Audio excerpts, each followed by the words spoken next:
우리 이 시간에 앞뒤로 좌우로 인사하셨으면 좋겠습니다. 잘 오셨습니다. 잘 오셨습니다. 우리 하나님의 충만하신 은혜가 우리 사랑하는 성도들에게 강하게 임하길 바라고, 폭염이라고 하지만 여러분, 그 폭염보다 우리의 믿음이 더 뜨겁게 불타오르는 귀한 한 달이 되기를 주님의 이름으로 간절히 축원합니다. 우리 이 시간에 다시 한번 서로를 바라보며 이렇게 한번 축복하도록 하겠습니다. 우리의 믿음이 더 뜨겁습니다. 우리의 믿음이 더 뜨겁습니다. 더위야 물러가라. 여러분, 우리의 믿음이 세상 폭염보다 훨씬 더 뜨겁게 나타날 줄로 믿으시기를 주님의 이름으로 간절히 축원합니다. 제가 예전에 섬기던 교회에서 있었던 이야기입니다. 이제 교인 수가 한 2,000명 되셨어요. 그래서 한번 행사를 하면은 이제 굉장히 큰 단위로 움직이는 좀 그러한 교회였습니다. 이제 어떠한 새로운 행사를 이제 준비를 하는데, 이제 그 행사에는 이제 한 600~700명 참여하는 그러한 행사였습니다. 그래서 새로운 사역을 준비하느라 이제 준비위원회를 꾸렸습니다. 그렇게 준비위원회를 꾸리고 일을 하는데, 그 위원 중에 이제 어떤 한 집사님이 계세요. 굉장히 평소에 믿음 좋고 열정이 있다고 하는 집사님이 계셨습니다. 평소에 교회 일에도 관심이 많고, 그리고 말씀도 잘하시는 분이셨어요. 회의를 할 때 좋은 말씀들을 많이 하셨습니다. 더 많이 참여해야 됩니다. 우리가 힘을 모으면 하나님께서 은혜를 주실 거예요. 제가 책임지고 하겠습니다. 그래서 그 새롭게 시작되는 사역 가운데 사실 많은 사람들이 두려움이 있었어요. 저 또한 두려움이 있었습니다. 왜냐하면 이거 실패해서는 안 되는 사역이었거든요. 그런데 그 가운데 그 집사님의 말이 참 위로가 됐습니다. 그런데 막상 행사가 가까워지니까, 이제 일정이 가까워지니까 예상하지 못한 문제들이 생기기 시작하죠. 이제 사람이 많아지면 이제 단순히 이제 숙소를 예약하는 문제에서부터 굉장히 고생이 됩니다. 생각지 못한 일들이 막 터지기 시작하는 거예요. 그러면서 준비해야 될 일들은 많아지고, 또 누군가는 정말 밤새도록 뛰지 않으면 그 일이 진행이 되지 않는 것입니다. 그래서 많은 사람들이 그렇게 처음에 할 수 있습니다, 여러분 해낼 수 있으면 제가 할 수 있습니다, 이렇게 했던 집사님께 많은 좀 기대를 했습니다. 근데 이상하게도 시간이 다가오면 다가올수록 그 집사님이 점점 뒤로 빠지시기 시작하는 거예요. 그래서 전화해서 어떤 일이 생겨서 부탁을 드리면 지금 좀 시간이 급하다고 하면서 다른 분들에게 그 문제를 넘기고, 문제가 생겨서 이제 이야기를 하면 이제 제가 처음부터 그 얘기를 한 건 아닌데요, 이렇게 말이 바뀌는 겁니다. 결국에는 그 행사를 우여곡절 끝에 하나님의 은혜 가운데 잘 마무리하게 됐죠. 근데 그분들이 이제 그 말했던 집사님에 대해서 이제 평가를 하더라고요. 이렇게 평가했습니다. 좋은 말은 하는 분이었지만 함께 책임지고 일하는 분은 아니었다, 이제 그렇게 말하는 것입니다. 여러분, 저는 이 일이 비단 그 교회에만 일어나는 일이라고 생각하지 않습니다. 우리의 주변에 수많은 순간에도 일어나는 일이 바로 이러한 일입니다. 사람의 진짜 모습은 평안할 때는 잘 드러나지 않죠. 그 진짜 모습이 언제 드러나냐? 위기의 순간에 책임을 지느냐, 자기 말에 책임을 지느냐. 여러분, 그것을 우리 하나님도 주목하신다는 것입니다. 그러한 점에서 오늘 말씀에서는 참 안타까운 사람이 등장하죠. 사실 누구보다도 처음부터 좋은 조건과 그리고 기세를 가지고 있었지만 결국에는 하나님의 축복을 잃어버린 사람, 오늘 나오는 르우벤이 바로 그러한 사람이라고 할 수 있겠습니다. 이 르우벤이 하나님의 축복을 잃어버린 이유는 무엇이었을까? 첫 번째는 그의 인생에 말과 그리고 행동이 일치하지 않았다는 데 큰 문제가 있었습니다. 여러분, 르우벤은 우리가 너무나도 잘 알고 있죠. 야곱의 12 아들 중에 장자였습니다. 그런데 그 장자였던 그 르우벤, 여러분, 우리가 장자라고 하면은 우리 시대의 장자보다는 더 큰 의미를 가지고 있습니다. 당시에 그의 공동체를 책임지는 수장이었고, 르우벤 스스로도 한 가정의 영적인 지도자였습니다. 거기다가 아버지 야곱도 이 르우벤에게만큼은 아주 큰 기대를 하고 있었습니다. 우리 르우벤 창세기 49장 3장의 말씀 우리 함께 봉독합니다. 르우벤아, 너는 내 장자요, 나의 능력이요, 나의 기력의 시작이라. 위풍이 월등하고 권능이 탁월하다. 아멘. 여기에 르우벤이 가진 장점들이 다 담겨 있죠. 먼저 야곱이 르우벤에 대해서 뭐라고 했습니까? 나의 능력이라고 했습니다. 나의 능력. 거기다가 또 뭐라고 하냐? 위풍이 월등하다. 다른 형제들한테는 이런 말을 하지 않았어요. 르우벤한테만 오직 위풍이 월등하다. 에테르쉐트라는 단어입니다. 각각의 단어가 뭐냐면 에테르는 넘치도록 뛰어나다. 그냥 뛰어난 것도 아니고 넘친다. 그리고 시에트는 위험이 있는 모습을 이야기하고 있습니다. 그러니까 이 르우벤의 모습은 겉모습에서부터 위풍당당하고 아주 잘생기고 거기에다가 개인적인 어떤 일처리 능력, 업무 능력 이런 것도 탁월한 아들이 바로 르우벤이었다는 것을 볼 수 있습니다. 다른 형제들보다 이 야곱이 기대했던 그 기대치가 굉장히 높았던 것을 볼 수가 있죠. 근데 여러분, 우리가 성경을 보면서 여러분 우리가 특히 주목해야 될 것들이 있습니다. 그것은 무엇이냐면 하나님께서 우리에게 무엇을 얼마나 부어주셨는가가 중요한 것이 아닙니다. 각자의 인생마다 우리가 다 똑같나요? 외모부터 시작해서 능력과 가정 환경 우리가 다 다르죠. 근데 하나님은 그 주신 것을 생각하시지 않습니다. 그 주신 것을 얼마나 귀하게 사용할 수 있는가, 그것을 저와 여러분의 인생 가운데 하나님께서 주목하고 계시다는 것입니다. 르우벤은 정말 태어나면서부터 받은 조건과 그리고 모든 달란트들이 너무너무 많았어요. 그러나 그것을 다스릴 성품이 없었다는 것입니다. 결국에 축복은 여러분 우리가 기억하시길 바랍니다. 능력이 많은 사람보다 하나님 앞에서 자신을 잘 다스릴 줄 아는 사람, 그 사람에게 하나님의 축복이 오래 머문다는 사실을 믿으시기를 주님의 입으로 간절히 축원합니다.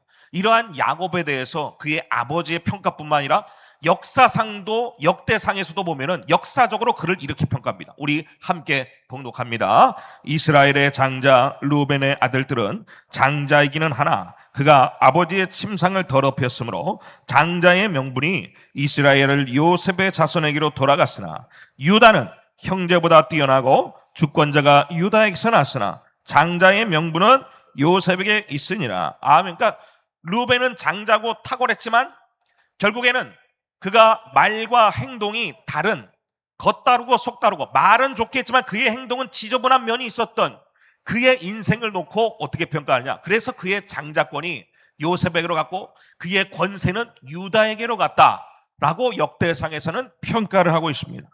여러분, 이와 같이 여러분 그 이유를 지금 성경에서는 르우벤이 아버지의 첫 빌하와 동침한 사건 때문에 이 일이 벌어졌다 이렇게 설명을 하고 있습니다.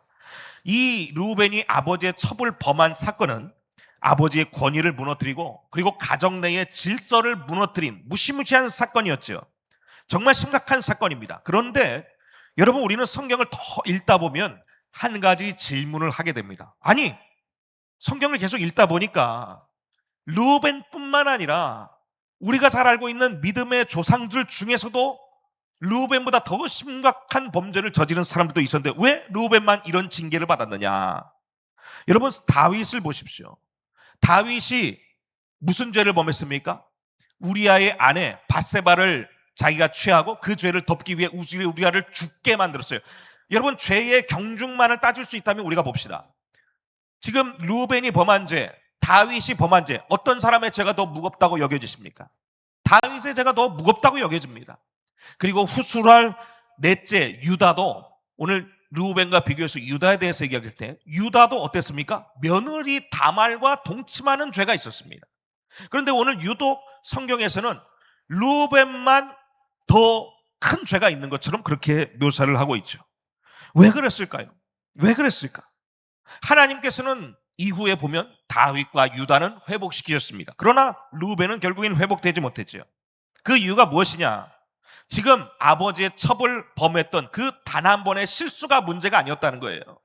그것도 큰 문제긴 하지만 더 큰 문제는 이 르우벤의 인생 전체에서 사람들에게 존경받지 못하고 그리고 말과 행동이 일치하지 못하는 여러 번의 순간들이 있었다는 것을 볼 수가 있습니다.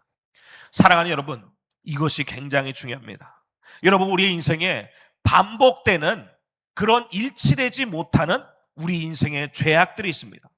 반복되는 상황이 죄가 있다고 한다는 것은 무엇입니까? 하나님의 말씀 가운데 내 인생을 돌아보지 않는 그러한 어리석음이 있다는 거예요. 오늘 르우벤이 그와 같은 일이 있었습니다. 그랬기 때문에 그의 인생에 앞으로 받아들일 모든 축복이 어떻게 보면 다른 사람에게 옮겨가 온 것입니다. 사랑하는 여러분, 저와 여러분도 실수할 수 있죠. 그러나 그 한 번의 실수가 우리의 인생을 망가뜨리지는 않습니다. 오히려 하나님께서는 우리가 다시 회복되기를 원하시고 다시 돌아오기를 원하시는 하나님의 은혜가 있습니다. 이러한 하나님의 은혜에 우리가 우리의 영혼을 돌아보고 늘 갱신하는 저와 여러분이 되시기를 주님의 입으로 간절히 축원합니다. 근데 또 더 큰 문제들이 있어요. 르우벤의 잘못은 무엇이 있었느냐? 두 번째입니다. 바로 지켜야 될 자리를 지키지 않았어요. 지켜야 될 자리를 지키지 않았습니다. 옳은 것을 분별하면서 좋은 말도 할 수 있는 능력이 있었어요. 그러나 르우벤은 어땠습니까? 결정적인 순간에 책임지지 않았습니다. 여러분, 사람의 진짜 권위는요, 말에서 나오지 않습니다. 행동에서 나옵니다. 아무리 좋은 말을 하더라도 그의 삶이 뒷받침되지 않으면 사람들은 그 말을 믿지 않습니다. 성경의 권위 있는 이유가 무엇입니까? 하나님의 말씀은 반드시 이루어지기 때문에 바로 거기에 하나님의 말씀의 권위가 있는 것입니다. 하나님의 말씀은 반드시 이루어집니다. 여러분, 그러므로 하나님의 형상을 닮은 저와 여러분 역시도 어떨 때 권위가 생기는 거예요? 말과 행동이 일치할 때 참된 권위가 생기는 것입니다. 르우벤은 장자였어요. 그러나 장자의 권위는 없었습니다. 그 모습을 보여주는 것이 우리가 너무나도 잘 알고 있는 요셉을 팔아먹은 사건이죠. 창세기 37장의 형제들은 요셉을 미워하고 죽이려고 합니다. 그때 르우벤이 좋은 말을 합니다. 뭐라고 합니까? 우리가 그 생명은 해치지 말자. 피를 흘리지 말자. 그를 광야 구덩이에 던지고 손을 그에게 대지 말라. 얼마나 좋은 말이에요. 여러분, 르우벤은 사실 진짜로 요셉을 살리려고 하긴 한 겁니다. 그런데 문제는 그 다음입니다. 여러분, 장자이기 때문에 지금 나머지 형제들이 요셉을 죽이려고 하잖아요. 지금 형제들이 지금 뿔따구가 엄청난 거예요. 그러면 그 자리를 지켜야 됩니다. 형제들이 아무리 반대해도 끝까지 요셉 옆에 있어야 됩니다. 왜냐? 자기가 자리를 비우면 어떻게 되는 거예요? 무슨 일이 일어날지 모르는 거예요. 여러분, 우리도 그러지 않습니까? 집안에 내가 이 자리를 비우면 잘못된 결정이 있을 것 같아. 내가 이 자리를 비우면 무시무시한 일이 일어날 것 같아. 여러분, 그러한 마음이 들 때가 있지 않습니까? 우리가 어린아이들도 키울 때 부모들이 신경이 날카롭게 곤두세우는 이유가 뭐예요? 자기가 잠시만 눈 깜빡하면은 무슨 일이 일어날지 모르니까 계속 쳐다보는 것 아니겠습니까? 오늘 르우벤도 그렇게 했어야 됩니다. 그런데 그렇게 구덩이에만 집어넣고 결정적인 순간에 르우벤은 그 자리에 없게 됩니다. 그리고 모든 일이 끝나간 다음에 요셉이 팔려간 뒤에야 그 자리에 나타나게 되죠. 창세기 37장 30절의 말씀입니다.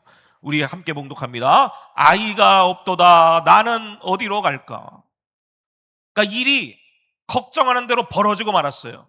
근데 돌아와서 큰 소리칩니다. 아이가 없도다. 나는 어디로 갈까? 여러분, 르우벤이요, 나중에 말씀 가운데 보면 늘 일이 벌어진 다음에 그럴 줄 알았다. 그러지 말라고 했잖아. 늘 그렇게 말만 앞서는 사람이었습니다. 르우벤이 요셉이 위협할 때는 없었고 일이 끝난 뒤에 나타났죠. 물론 마음 가운데 안타까움은 있었을 것입니다. 그러나 여러분, 진짜 책임은 뭐냐면 마음으로만 끝나는 게 아니에요. 말로만 끝나는 것이 아닙니다. 행동으로 나타나야 되고, 진짜 사랑은 감정이 아니라 책임입니다. 여러분, 지나가는 사람 불쌍하다고 여길 때가 있죠. 속으로는 불쌍하다고 여깁니다. 그러면서 나는 저 사람은 불쌍히 여겼으니까 나는 착한 사람 아니에요. 불쌍하다고 여겼으면 그 사람을 도울 수 있는 행동이 드러났을 때 내 인생에 사랑이 드러나게 되는 것입니다. 여러분, 오늘 요셉 사건에서 르우벤은 분명히 좋은 말은 했죠. 동생을 죽이지 말자, 생명을 해치지 말자, 옳은 말은 했습니다. 그러나 문제는 끝까지 책임지지 못했다는 것입니다. 끝까지 책임지지 못하는 거예요. 만약에 이 사건에 대해서 하늘나라에서 청문회가 벌어졌다, 그러면 누가 물어보겠죠? 너 르우벤 그때 어디 갔었어? 어디 갔었어? 그때의 르우벤은 뭐라고 대답했을까요? 여러분, 성경을 자세히 보면 르우벤은 그럴 때마다 똑같은 모습을 보입니다. 이게 르우벤의 가장 큰 문제예요. 문제가 일어날 걸 알면서도 자기가 책임지기 싫으니까 좋은 말만 뱉어놓고 결국에는 그 자리에 결정적인 순간에 빠져있는 인생. 여러분, 신앙생활을 하면서도 우리도 얼마든지 말은 좋게 할 수 있습니다. 기도하겠습니다. 돕겠습니다. 제가 하겠습니다. 다 귀한 말들이죠. 그러나 하나님께서 기뻐하시는 사람은 좋은 말만 뱉는 사람이 아니라 그 말을 삶으로 살아내는 사람입니다. 여러분, 교회도 걱정이 많이 되시죠? 말만 하는 인생이 되지 마세요. 여러분, 그 일을 위해서 내가 할 수 있는 것, 하나님께서 나에게 맡겨주신 일이 있다면 그 일을 믿음으로 감당할 수 있는 용기까지 품는 저와 여러분이 되시기를 주님의 이름으로 간절히 축원합니다. 예수님께서 마태복음 7장에 뭐라고 말씀하셨나요? 우리 함께 봉독합니다. 나더러 주여 주여 하는 자마다 다 천국에 들어갈 것이 아니요 다만 하늘에 계신 내 아버지의 뜻대로 행하는 자라야 들어가리라. 아멘. 이 르우벤 말에 권위가 없었던 이유는 형제들이 다 알고 있는 거예요. 평소에 형의 모습을 다 알고 있는 것입니다. 저 형은 맨날 말뿐이야. 그래서 여러분, 그 형이 지금 한탄하잖아요. 아우가 없으니 나는 이제 어디로 갈까? 그런데 그 다음에 형제들의 모습을 보십시오. 창세기 37장 말씀입니다. 우리 함께 봉독합니다. 아우들에게로 되돌아와서 이르되 아이가 없도다. 나는 어디로 갈까? 그들이 요셉의 옷을 가져다가 수렴소를 죽여 그 옷을 피해 적시고. 그러니까 형은 막 절규하고 있는데 동생들은 듣지도 않아요. 모르겠다. 저 형 뭐 맨날 말뿐이야. 그러면서 염소 피를 받아다가 요셉의 채석옷에 막 바르고 있어요. 형을 완전히 무시하는 것입니다. 왜요? 형은 책임지지 않는다는 걸 아는 거예요. 그래서 여러분, 나중에 야곱에게 이 일을 설명해야 될 게 누굽니까? 누구예요? 장자잖아요. 그러니까 뒤로 빠져 있어요. 그리고 자기도 똑같이 거짓말합니다. 말뿐인 거예요. 오히려 장자인 르우벤의 말보다 형제들은 누구의 말을 따랐느냐? 넷째 유다의 말을 더 따랐습니다. 형제들이 요셉을 죽이려고 막 분노, 분기, 탱찬할 때 유다가 말하죠. 자자자, 릴렉스, 진정하고, 그래도 우리 동생 아니냐, 우리 손으로 피를 묻힐 바에는 그래 차라리 저 이스마엘 사람들 지금 저기 오고 있으니까 저 사람들을 팔고 우리 손으로 죽이지 말자. 그건 아니야. 근데 성경은 그 유다의 말에 형제들의 모습을 이렇게 기록을 하고 있습니다. 뭐라고 했느냐? 그의 형제들이 청종하였더라. 여러분, 창세기 보면요, 유다가 말할 때마다 형제들도 청종하고 아버지도 청종하는 모습을 볼 수가 있습니다. 여러분, 장자는 르우벤이었죠. 그러나 진짜 형제들 가운데 영향력이 있는 사람은 유다였습니다. 왜? 자리의 권위와 삶의 권위는 완전히 다르다는 거예요. 여러분, 이 말씀 앞에 우리 자신을 돌아보기를 간절히 소망합니다. 나는 어떤 사람인가? 말로만 믿음을 이야기하는 사람인가? 말로만 걱정하는 사람인가? 아니면 삶으로 뛰어들어서 믿음과 사랑을 증명하는 사람인가? 진짜 권위는 목소리가 큰 게 아니라 자기의 자리에서 끝까지 책임지는 사람에게 진짜 권위가 나타난다는 것입니다. 여러분, 마지막으로 하나님은 이 축복을 누구에게 두느냐? 우리 함께 읽어보도록 하겠습니다. 하나님은 완벽한 사람이 아니라 어떻게 해요? 변화된 사람, 변화되고 책임진 사람을 하나님께서는 사용하십니다. 오늘 성경에서는 르우벤만 실패하지 않았어요. 똑같은 범죄를 저지른 또 하는 사람이 나옵니다. 바로 넷째 유다입니다. 유다 역시도 부끄러운 과거를 가졌죠. 창세기 38장에 보면 제가 서두에 말씀드린 것처럼 며느리 다말과의 부끄러운 사건이 나옵니다. 요셉 사건에서도 이 유다 떳떳하다고는 할 수 없죠. 결국에는 팔아버렸잖아요. 결국 형제들과 함께 요셉을 파는 일에 동참했습니다. 그러면 우리는 질문할 수 있죠. 하나님께서는 왜 장자 르우벤이 아니라 넷째 유다를 통해서 예수 그리스도의 역사를 이루어 가셨는가? 여러분, 예수님이 무슨 지파로 오셨습니까? 유다 지파로 오셨잖아요. 왜 완벽하지 않은 유다를 통해서 구원의 길을 열어주셨는가? 그 답은 분명합니다. 유다도 실패했지만 유다는 어떻게 됐어요? 변화하고 책임졌기 때문에 그렇습니다. 여러분, 시간이 지나서 요셉이 애굽의 총리가 되었어요. 우리가 잘 아는 총리가 되었습니다. 그 뒤에 야곱의 아들들에게 다시 한번 중요한 선택의 순간이 찾아오죠. 요셉의 꿈대로 가나안 땅에도 흉년이 들었고, 이제 형제들은 양식을 구하기 위해 거치고 거쳐서 드디어 총리 요셉 앞에 내려갑니다. 근데 형들은 지금 눈앞에 있는 그 총리가 자기들이 어렸을 때 버렸던, 팔아먹었던 요셉이라는 사실을 절대 알지 못하죠. 이때 요셉은 형제들을 시험합니다. 그리고 베냐민을 데려오라고 요구합니다. 왜냐하면 베냐민은 요셉에게 유일하게 남은 어머니 라헬이 낳은 친동생이기 때문에 그렇습니다. 동시에 요셉을 잃은 야곱이 가장 사랑하는 아들이었죠. 이제 약간의 양심만 가지고 돌아온 형제들이 아버지에게 말합니다. 아버지, 우리가 더 살아남으려면 동생 베냐민을 데리고 가야 합니다. 그 사람이 우리에게 묻더라고요. 너의 가족이 어떻게 되냐. 그래서 말했더니 동생 데리고 오래요. 그 말을 듣고 야곱이 두려워합니다. 왜? 요셉을 잃어버렸잖아요. 베냐민까지 잃을 수는 없었습니다. 그러한 때에 누구나 다 머뭇머뭇거리고 있을 때 그때 르우벤이 나서서 이야기하죠. 아버지, 내가 그를 아버지께로 데려오지 못하면 내 두 아들을 죽이세요. 얼마나 대단한 약속입니까? 그런데 자세히 보면 이 르우벤의 문제가 나타나죠. 왜냐? 늘 말할 때마다 책임이 자기가 지지 않아요. 아니, 자기가 죽는다고 하지. 왜 또 자기 두 아들을 죽인다고요? 여러분, 당시의 자녀들은 우리 생각보다 더 소중하게 여기지는 않습니다. 내가 더 중요한 거예요. 그래서 여러분, 예루살렘이 막 포위되고 있을 때 서로 자식 잡아먹고 그러잖아요. 지금 우리가 자식 생각하는 것보다는 조금 가볍다고 보시면 되겠습니다. 그런데 자기가 책임지는 게 아니라 자기 두 아들을 죽인대요. 여러분, 우리 생각에도 야, 이것도 대단한 일이다 생각이 되는데 지금 이 르우벤의 맹세에 대해서 야곱의 반응이 어땠느냐? 꿈쩍도 하지 않아요. 꿈쩍도 하지 않아요. 왜냐? 또 르우벤이 이렇게 큰 소리 친 이유가 뭐냐? 지금 당장은 양식이 있어요. 지금 당장 양식이 있어요. 그런데 이제 시간이 지나서 애굽에서 가져온 양식이 다 떨어졌습니다. 이제는 진짜 양식을 더 가져오려면 베냐민을 데리고 가야 돼요. 형제들이 다시 아버지에게 얘기합니다. 아버지, 베냐민 잠깐 데리고 갔다 올게요. 양식 풍성하게 가지고 오겠습니다. 근데 여러분, 이때 르우벤은 또 어디 갔는지 몰라요. 또 이 장남이 정확하게 자기가 말해야 될 때 또 사라지고 보이지 않습니다. 그 전에 아버지께 내 아들들 생명 걸겠습니다 했던 르우벤 어디 갔습니까? 그때에 아무런 형제들이 대답을 못했을 때 그때에 유다가 나섭니다. 창세기 43장 9절의 말씀입니다.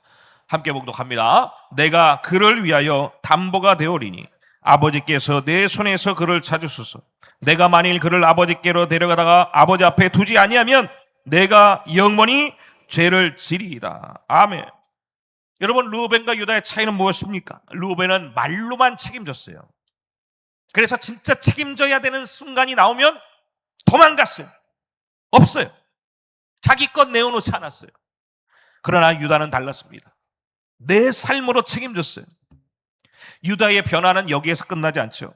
우리가 이제 시간이 흘러서 요셉 앞에 다시 서게 되었을 때, 총리 앞에 된 그 요셉 앞에 서 있을 때 유다는 완전히 다른 사람이 되었습니다. 요셉은 이제 형들을 향한 마지막 시험을 합니다. 형제들이 베냐민을 데리고 이제 애굽으로 왔을 때 잔치를 벌이면서 이제 그들을 돌려보낼 때 요셉은 몰래 베냐민의 그 자루에 자기의 은잔을 집어넣고 그리고 종들을 보내서 떠나는 그들을 잡아서 베냐민을 도둑으로 몰아셉니다. 왜요? 베냐민만이라도 자기가 품고 있으려고 한 거예요.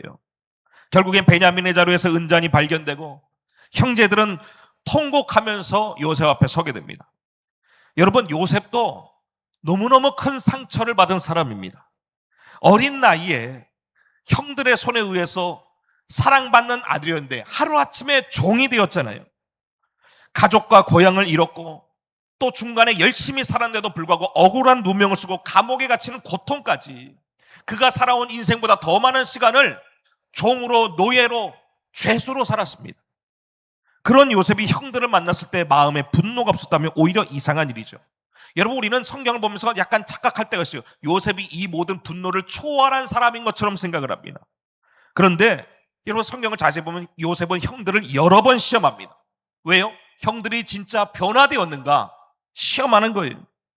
어쩌면 베냐민도 형들에게 괴롭힘 받는 것은 아닌지, 형들이 변화되지 않았다면 베냐민이라도 데리고 와야겠다, 그게 요셉의 마음이었습니다.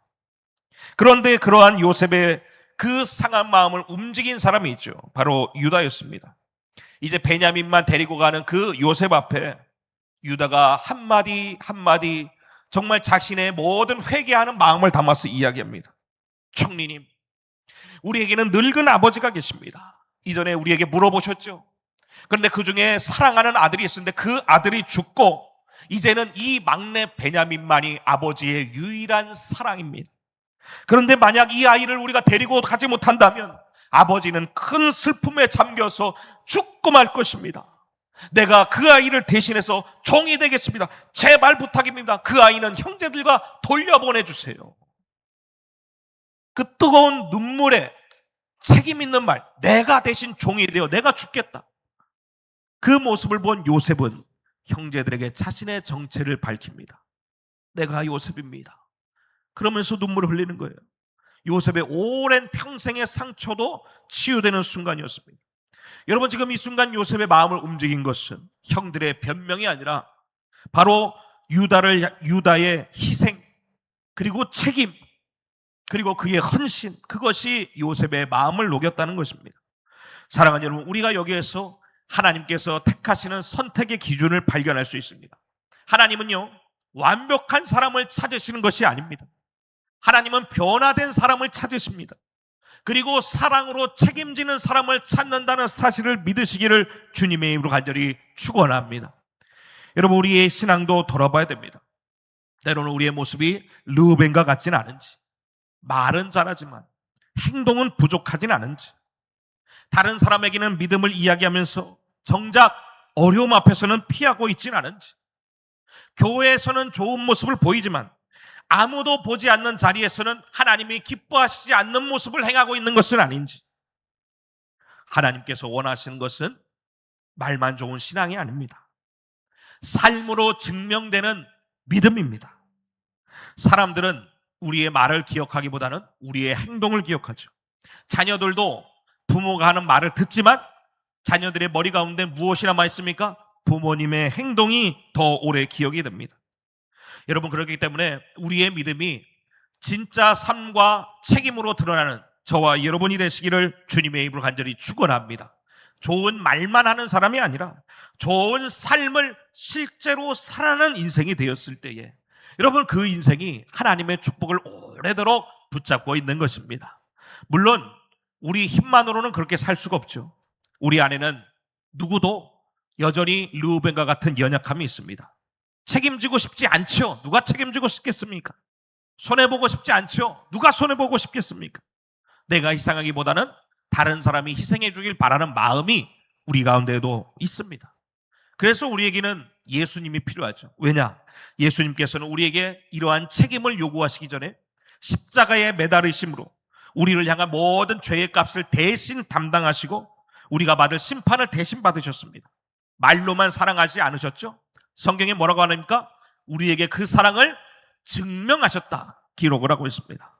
사랑하는 성도 여러분, 이번 한 주간도 살아가면서 우리의 말과 우리의 삶이 하나 되는 그러한 은혜가 있기를 주님의 이름으로 간절히 축원합니다.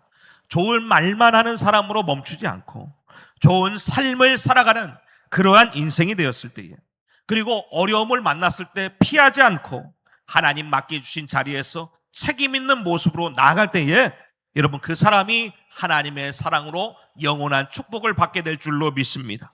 무엇보다 우리를 대신하여 십자가를 지신 예수님을 바라보며 참된 믿음의 사람으로 살아가는 저와 여러분이 되시기를 주님의 이름으로 간절히 축원합니다. 기도하시도록 하겠습니다. 사랑과 은혜가 풍성하신 여호와 하나님, 우리도 때로는 르우벤처럼 말로는 옳은 것을 이야기하면서도 정작 책임져야 할 순간에는 책임을 피하고 사랑을 말하면서도 희생해야 될 자리에서는 머뭇거렸음을 고백합니다. 우리의 연약함과 이기적인 마음을 용서하여 주시고 르우벤처럼 좋은 조건을 갖고도 축복을 잃어버린 사람이 아니라 유다처럼 변화되어 하나님께 책임지며 쓰임받는 인생 되게 하여 주시옵소서. 무엇보다 우리를 위해 십자가를 지신 예수님의 사랑을 기억하며 다른 사람을 살리고 세우는 믿음의 사람 되게 하여 주시옵소서. 늘 우리의 인생을 도우시는 예수님의 이름으로 간절히 기도드리옵나이다. 아멘.